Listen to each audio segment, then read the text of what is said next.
शुक्रवार संतोषी माता व्रत कथा। शुक्रवार के दिन माँ संतोषी का व्रत पूजन किया जाता है। इस पूजा के दौरान माता की आरती, पूजा तथा अंत में माता की कथा सुनी जाती है। आइए जाने शुक्रवार के दिन की जाने वाली संतोषी माता व्रत कथा। एक गुड़िया थी, उसके 7 बेटे थे। 6 कमाने वाले थे, जबकि एक थोड़ा निकम्मा था। गुड़िया 6 बेटों की रसोई बनाती, भोजन भी करवाती, लेकिन उनसे जो भी कोई छूटन बचती वह साथियों को दे देती। एक दिन वह पत्नी से बोला, देखो मेरी माँ को मुझ पर कितना प्रेम है। वह बोली, क्यों नहीं, सबका छूटन जो तुमको खिलाती है। वह बोला, ऐसा नहीं हो सकता, मैं जब तक आंखों से नहीं देख लूँगा मान नहीं सकता। बहू हंस के बोली, देख लोगे तब तो मानोगे। कुछ दिन बाद त्योहार आया।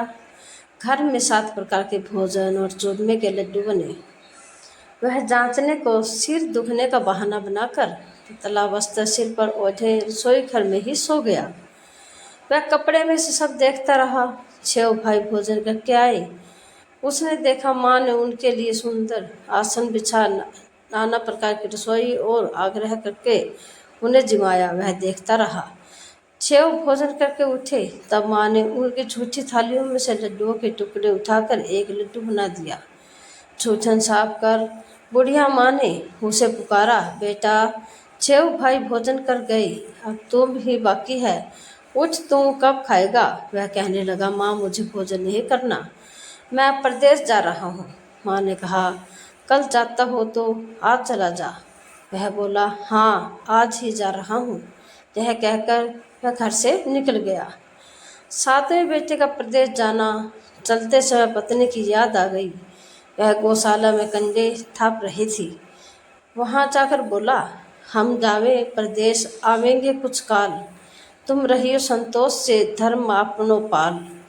वह बोली, चायो पिया आनंद से हमारो सोच हटाए, राम भरोसे हम रहे, ईश्वर तुम्हें सहाय। तो निशानी आपन देख धरू में धीर, शुद्धिमती हमारी विसरायो, रखियो मन गंभीर। वह बोला, मेरे पास तो कुछ नहीं, यह अंगूठी है, सो ले और अपने कुछ निशाने मुझे दे। वह बोली, मेरे पास क्या है, यह गोबर भरा हाथ है। कहकर उसकी पीठ पर गोबर के हाथ की थाप मार दी। वह चल दिया। चलते चलते दूर प्रदेश पहुंच गया। प्रदेश में नौकरी कहाँ, एक साहूकार की दुकान थी। वहाँ जाकर कहने लगा, भाई मुझे नौकरी पर रख लो। साहूकार को जरूरत थी, बोला, रह जा। लड़के ने पूछा, तनख्वाह क्या दोगे। साहूकार ने कहा, काम देखकर दाम मिलेंगे। साहूकार की नौकरी मिली। वह सुबह 7 बजे से 10 बजे तक नौकरी करने लगा। कुछ दिनों में दुकान का सारा लेन देन, हिसाब किताब, ग्राहकों को माल भेजना, सारा काम करने लगा। साहूकार के 7-8 नौकर थे, वे सब चक्कर खाने लगे। यह तो बहुत होशियार बन गया। सेठ ने भी काम देखा और 3 महीने में ही उसे आधे मुनाफे का हिस्सेदार बना लिया। वह कुछ वर्ष में ही नामी सेठ बन गया। मालिक सारा कारोबार उस पर छोड़कर चला गया। पति की अनुपस्थिति में सास का अत्याचार। इधर उसकी पत्नी को सास ससुर दुख देने लगे। सारी गृहस्थी का काम करा के उसे लकड़ी लेने जंगल में भेजते। इस बीच घर के आटे से जो भी भूसी निकलती उसकी रोटी बनाकर रख दी जाती और फूटे नारियल सी पानी। एक दिन वह लकड़ी लेने जा रही थी। रास्ते में बहुत सी स्त्रियां संतोषी माँ का व्रत करती दिखाई दी। संतोषी माँ का व्रत। वह वहाँ खड़ी होकर कथा सुनने लगी और पूछा, बहनों तुम किस देवता का व्रत करती हो और उसके करने से क्या फल मिलता है।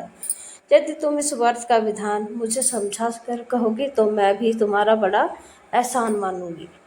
तब उनमें से एक स्त्री बोली, सुनो, यह संतोषी माता का व्रत है। इसके करने से निर्धनता दरिद्रता का नाश होता है और जो कुछ मन में कामना हो सब संतोषी माता की कृपा से पूरी होती है। तब उसने उससे व्रत की विधि पूछी। वह भक्तिहीन स्त्री बोली, 1.25 आने का गुड़ चना लेना, इच्छा हो तो 5.25 आने का लेना, या 1.25 का भी सहूलियत के अनुसार लेना। बिना परेशानी और श्रद्धा व प्रेम से जितना भी बन पड़े सवाया लेना।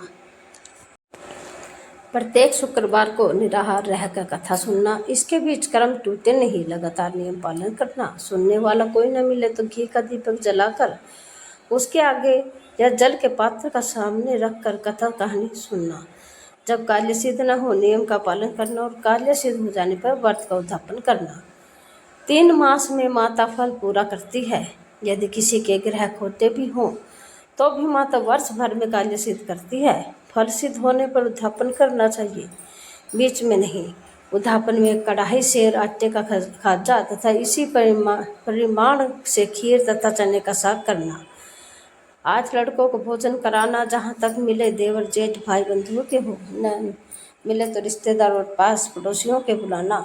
उन्हें भोजन करा यथाशक्ति दक्षिणा देकर माता का नियम पूरा करना। उस दिन घर में खटाई न खाना, यह सुन बुढ़िया के लड़के की बहू चल दी। बाद व्रत का पारण करना और माँ संतोषी का दर्शन देना। रास्ते में लकड़ी के बोझ को बेच दिया और उन पैसों से गुड़ चना ले माता के व्रत की तैयारी कर आगे चली और सामने मंदिर देखकर पूछने लगी, यह मंदिर किसका है? सब कहने लगे संतोषी माता का मंदिर है। यह कह सुनकर माता के मंदिर में जाकर चरणों में लौटने लगी। दीन हो बंदी विनती करने लगी, माँ मैं नियुक्त अज्ञानी हूँ, व्रत के कुछ भी नियम नहीं जानती, मैं दुखी हूँ। हे माता जगत जननी मेरा दुख दूर कर, मैं तेरी शरण में हूँ। माता को दया आई। एक शुक्रवार बीता कि दूसरे को उसके पति का पत्र आया। तीसरे शुक्रवार को उसका भेजा हुआ पैसा आ गया। यह देखकर जेठ जेठानी मुँह सिकोड़ने लगी। लड़के ताने देने लगे। काकी के पास पत्र आने लगे, रुपया आने लगा। अब तो काकी की खातिर बढ़ेगी। बेचारी सरलता से कहती, भैया कागज आवे रुपये आवे, हम सबके लिए अच्छा है। ऐसा कहकर आंखों में आंसू भरकर संतोषी माता के मंदिर में मातेश्वरी के चरणों में गिरकर रोने लगी। माँ मैंने तुझसे पैसा कम मांगा है, मुझे पैसे से क्या काम है? मुझे तो अपने सुहाग के ऐसे काम है, मैं तो अपने स्वामी के दर्शन मांगती हूँ। तब माता ने प्रसन्न होकर कहा, माँ जा बेटी, तेरा स्वामी आएगा। यह सुनकर खुशी से बावली होकर घर में जा काम करने लगी। अब संतोषी वहाँ विचार करने लगी, इस भोले पुत्र को मैंने कह तो दिया तेरा पति आएगा, लेकिन कैसे? यह तो इसे स्वप्न में भी नहीं याद करता। उसे याद दिलाने को मुझे ही जाना पड़ेगा। इस तरह माता जी उस गुड़िया के बेटे के पास स्वप्न में प्रकट हो कहने लगी, साहूकार के बेटे सो रहा है या जागता है? वह कहने लगा, माता सोता भी नहीं जागता भी नहीं, कहो क्या आज्ञा है? माँ कहने लगी, तेरे घर बार कुछ है कि नहीं? वह बोला, मेरे पास सब कुछ है, माँ बाप है, बहू है, क्या कमी है? माँ बोली, भोले पुत्र तेरी बहू घोर से कष्ट उठा रही है, तेरे माँ बाप उसे परेशानी दे रहे हैं, वह तेरे लिए तरस रही है, तो उसकी सुध ले। वह बोला, हाँ माता जी, यह तो मालूम है कि परंतु जाऊं तो कैसे? प्रदेश की बात है, लेन देन का कोई हिसाब नहीं, कोई जाने का रास्ता नहीं आता, कैसे चला जाऊं? माँ कहने लगी, मेरी बात सुन, मान। सवेरे नहा धोकर माता संतोषी माता का नाम ले, घी का दीपक जला, दंडवत कर दुकान पर जा बैठ। देखते देखते सारा लेन देन चुक जाएगा, जमा का माल बिक जाएगा, सांझ होते होते धन का भारी ढेर लग जाएगा। बुढ़िया की बात मानकर वह नहा धोकर संतोषी माता को दंडवत घी का दीपक जला दुकान पर जा बैठा। थोड़ी देर में देने वाले रुपए लाने लगे, लेने वाले हिसाब कर लेने लगे। कोठे में भरे सामान के खरीदार नगद दाम दे सौदा करने लगे।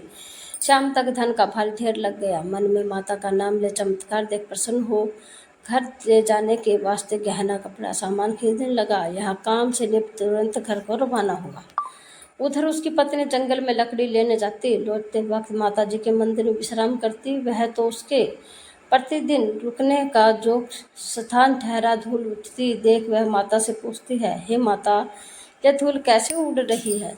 माता कहती है, हे पुत्री, तेरा पति आ रहा है, अब तू ऐसा कर, लकड़ियों के 3 बोझ बना ले, एक नदी के किनारे रख और दूसरा मेरे मंदिर पर, तीसरा अपने सिर पर। तेरे पति को लकड़ियों का गट्ठर देख मोह पैदा होगा, वह वहाँ रुकेगा, नाश्ता पानी खाकर माँ से मिलने आ जाएगा। तब तू लकड़ियों का बोझ उठाकर जाना और उस चौक में गट्ठर डालकर जोर से आवाज़ लगाना, लो सासू जी लकड़ियों का गट्ठर लो, भूसी की रोटी दो, नारियल के खेपड़े में पानी दो। अब मेहमान कौन आया है? माता जी से बहुत अच्छा कहकर वह प्रसन्न मन से लकड़ियों के 3 गट्ठर बनाई, एक नदी के किनारे पर और एक माता के मंदिर पर रखा। इतने में मुसाफिर आ पहुंचा। सूखी लकड़ियां देखकर उसकी इच्छा उत्पन्न हुई कि हम यहीं पर विश्राम करें और भोजन बनाकर खा पीकर गांव जाएं।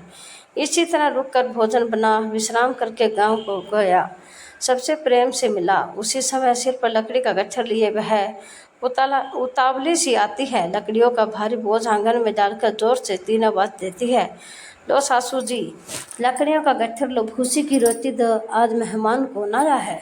यह सुनकर उसकी सास बाहर आकर अपने दिए हुए कष्टों को भुलाने हेतु कहती है, बहू ऐसा क्यों कहती है, तेरा मालिक ही तो आया है, आ बैठ मीठा भात खा, भोजन कर, गहने कपड़े पहन। उसकी आवाज़ सुन उसका पति बाहर आता है, अंगूठी देख व्याकुल हो जाता है, माँ से पूछता है, माँ यह कौन है।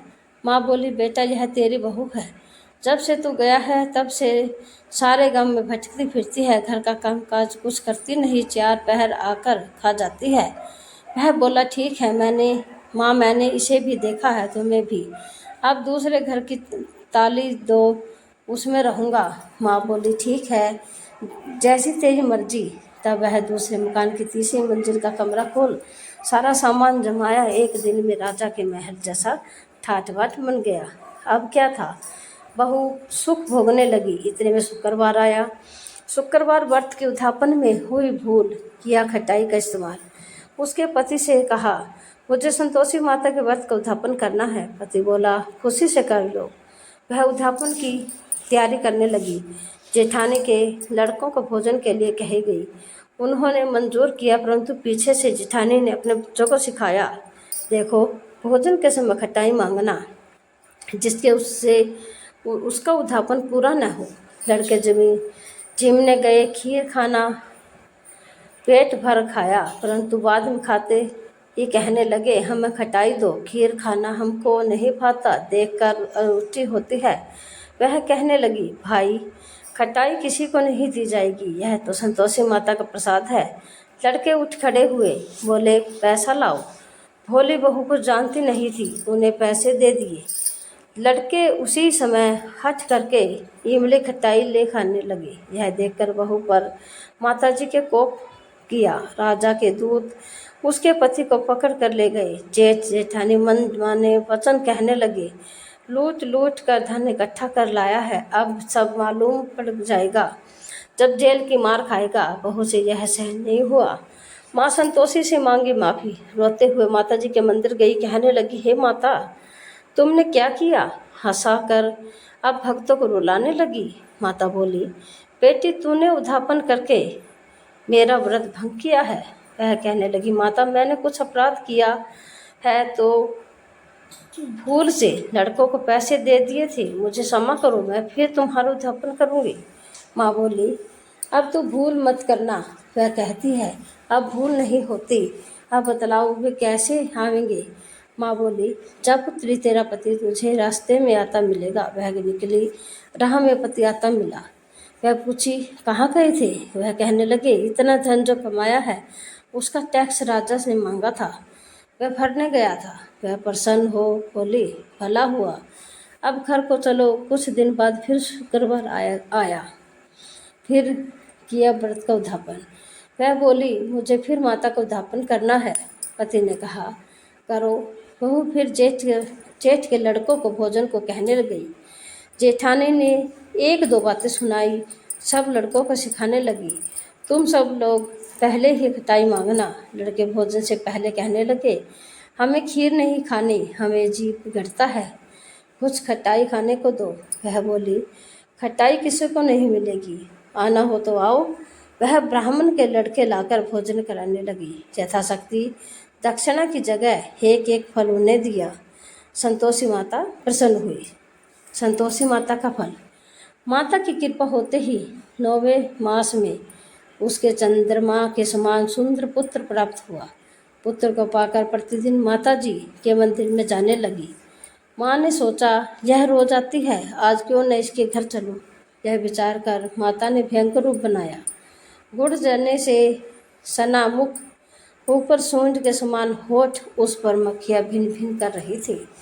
देहली पर पैर रखते ही उसकी सास चिल्लाई, देखो रे, कोई चुड़ैल डाकिन आ रही है, लड़कों से भगाओ नहीं तो किसी को खा जाएगी। लड़के भगाने लगे, चिल्लाकर खिड़की बंद करने लगे। वह रोशनदान से इसे देख रही थी। प्रसन्नता से पगली बन चिल्लाने लगी, आज मेरी माता जी फिर मेरे घर आई है। वह बच्चे को दूध पिलाने से हटाती है और इतने में सास का करो फट गया। वह बोली, क्या उतावली हुई है, बच्चों को पटक दिया। इतने में माँ के प्रताप से लड़के ही लड़के नजर आने लगे। वह बोली, माँ, मैं जिसका व्रत करती हूँ यह संतोषी माता है। सबने माता जी के चरण पकड़ लिए और विनती कर कहने लगे, हे माता, हम मूर्ख हैं, अज्ञानी हैं, तुम्हारे व्रत की विधि हम नहीं जानते। व्रत भंग कर हमने बड़ा अपराध किया है। जगमाता, आप